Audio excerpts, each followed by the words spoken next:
Allá por el año 2020, se desató una terrible pandemia por todo el planeta, que obligó a los seres humanos a confinarse durante semanas en sus casas.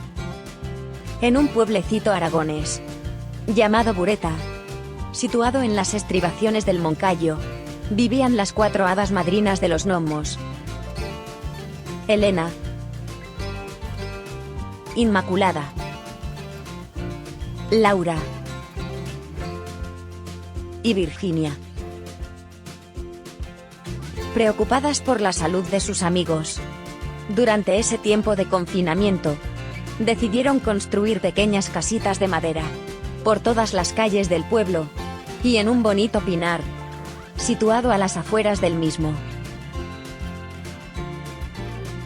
A través de un bando, convocaron a los gnomos de la comarca, que poco a poco fueron llegando a Bureta, en donde se han instalado definitivamente.